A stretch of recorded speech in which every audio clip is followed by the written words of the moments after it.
Even if the Kings lose in the playoffs again, Jim Hiller will win. We'll explain.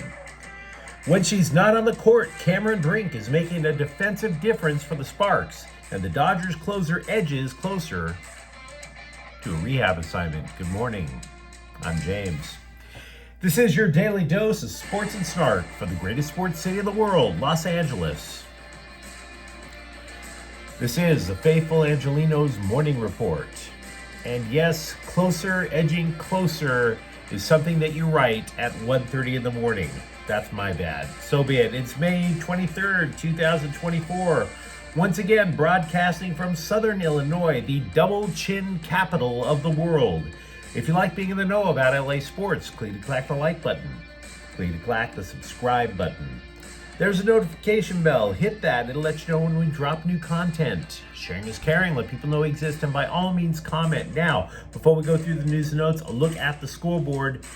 Arizona 6, Dodgers 0. This is nothing to panic over, but it does suck to lose a series to the team that eliminated you in the playoffs last year. Dodgers get shut out. Tyler Glasnow slips to 6-3.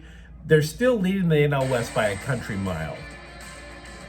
But they won the division by a couple of country miles last year, and we know what happened.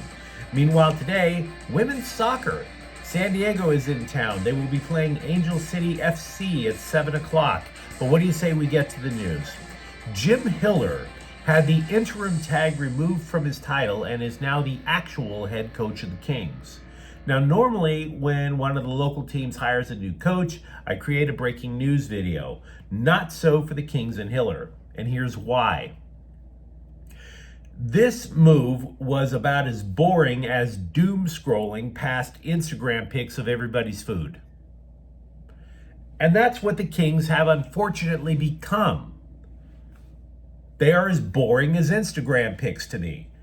They were once considered this trendy, exciting pic that was going to kick open a championship window about 3 years ago.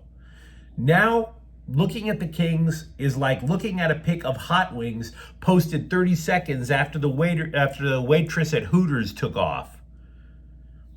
This was as inspiring as the movie Kingpin. Now, we have no idea if Blake wanted a coach with a better resume.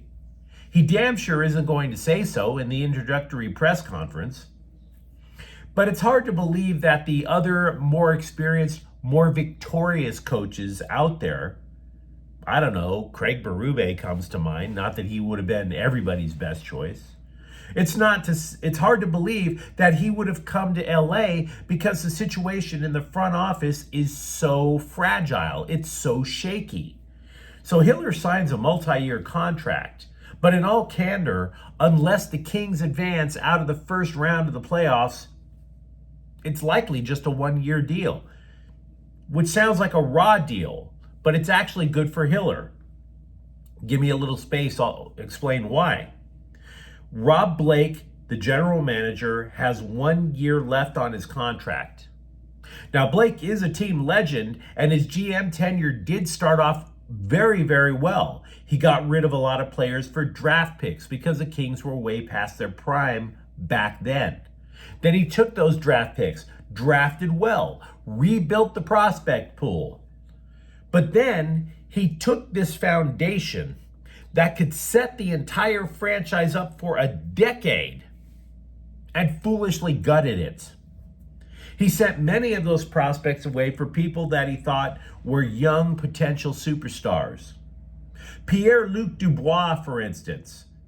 He set a king's ransom to the Winnipeg Jets in order to land him, and the dude went out and had the worst year of his career. Looked like he wasn't even trying, for Pete's sakes. The Kings now have to make a run in the playoffs, not simply qualify, make a run in the playoffs for Blake to keep his job and for Hiller to last out of year one. Because the Kings front office is acknowledging that the fans are already revolting against what this team, what this franchise has accomplished last year. The problem is the Kings haven't won a playoff series in over 10 years. Fans were demanding change after they got run out of the series with Edmonton in the first round in just 5 games. They've been demanding change. So, why does this work for Hiller if Blake gets run? Because in my opinion, if the Kings qualify for the playoffs and they get swept, Hiller's in a great position. Because if a new GM comes in and wants his own head coach and Hiller gets fired, Hiller could literally go to any team in the offseason and say, listen, I took over a subpar roster that was in crisis and I got them to the playoffs twice. Now, as for the team Hiller will coach now in LA, we discussed how massive change in this roster is not likely to happen. The Kings spent so much in terms of prospects and a contract on Pierre-Luc Dubois that it renders making a splash in free agency or trade pretty much impossible. The 1-3-1 defensive alignment that has gotten a lot of attention is likely going to stay. Now, that's not so bad because the 1-3-1 is designed to stop opponents in the neutral zone. You stop your opponent in the neutral zone, hopefully, that's going to translate to much fewer shots on net. And that, again, protects the bargain basement goaltending that Rob Blake has had to attract over the last couple of years because the Kings were extremely pressed up against the cap. The only problem with the 1-3-1, Dubois can't play it. I don't even know if there is a system that Dubois can excel in, but Dubois damn sure is confused in the 1-3-1. Now, none of this is to say that Hiller is a bad guy or a terrible coach. But what it does indicate is that Rob Blake has piddled away a prospect pool that was the envy of the entire NHL. Piddled it away. And that they're so far against the salary cap that quality veterans will have to be let go this offseason just to retain the quality young players that are due for a raise. So the Kings are likely to be a playoff qualifier and a first-round playoff exit yet again. Meanwhile, the Kings have also granted permission to San Jose to speak with Ontario Reign coach Marco Sturm for the Sharks' vacant head coaching gig. So you tell me what you think about the LA Kings. And don't forget to subscribe. CBSSports.com loves to rank NBA rookies. And how, and now that people are at least poking their nose into the WNBA, dipping their toe into the pool, if you will, CBS decided to do likewise and rank rookies in the WNBA.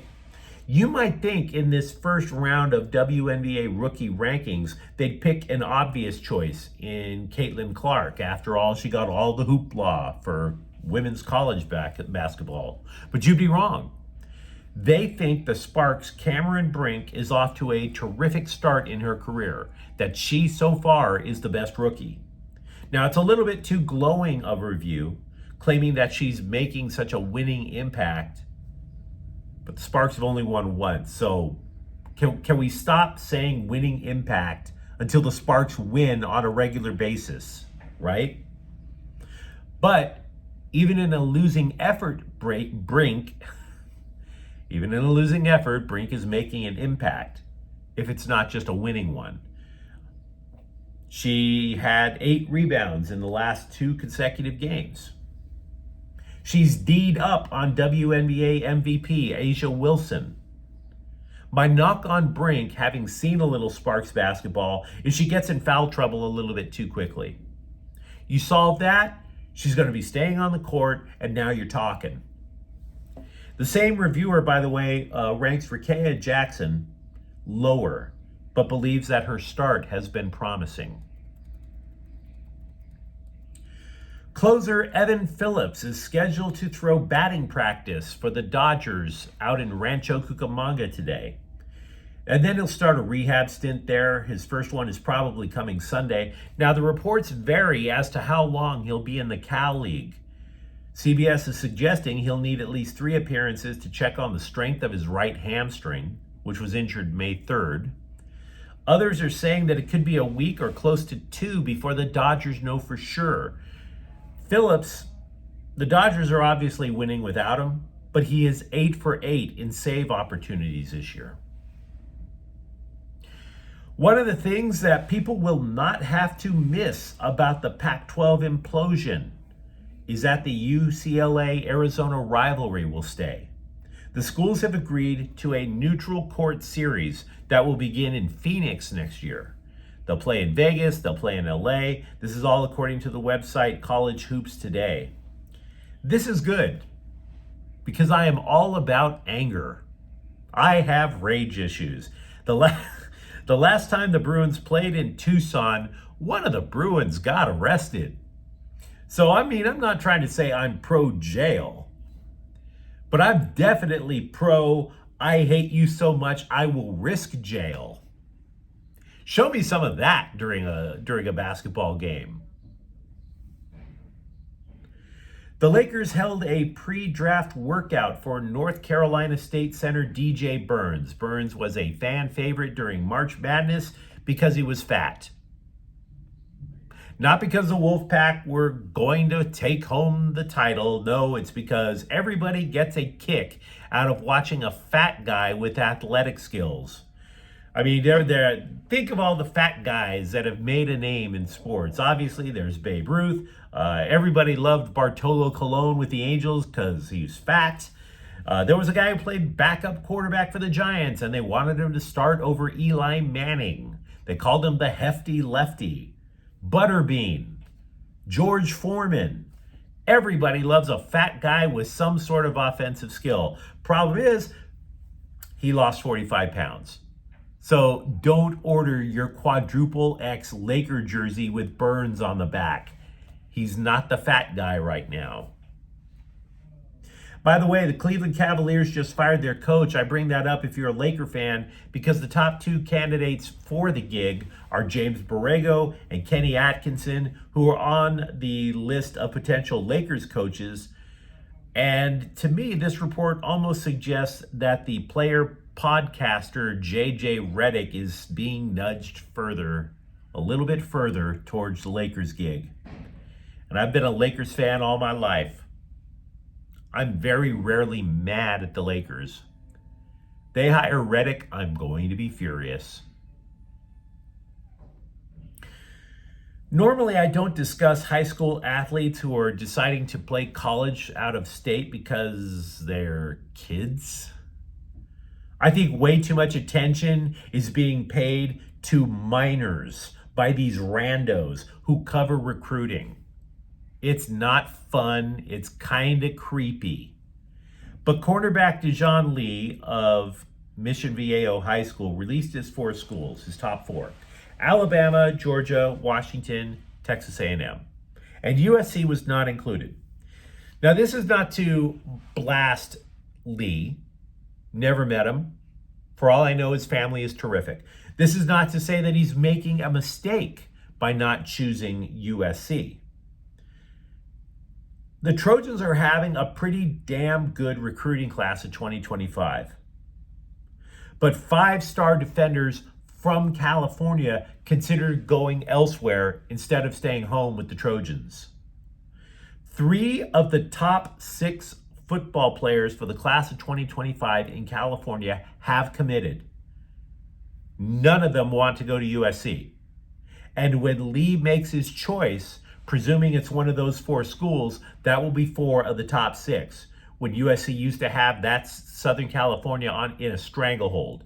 USC used to have Southern Cal in a headlock for recruiting. So, again, SC's having a pretty good class. But California's been known to put out some pretty damn good high school athletes too. But you let me know what you think in the comments thread. Do you have more optimism about the Kings' future than I do? Are you watching Sparks basketball? And as such, are you impressed with Cameron Brink? And if you enjoy the content, don't forget to subscribe to Faithful Angelenos. We're talking LA sports every single day here. Thank you for watching. I'm James. We'll be back tomorrow. Faithful Angelenos is a Quien Corte El Queso production. Take care.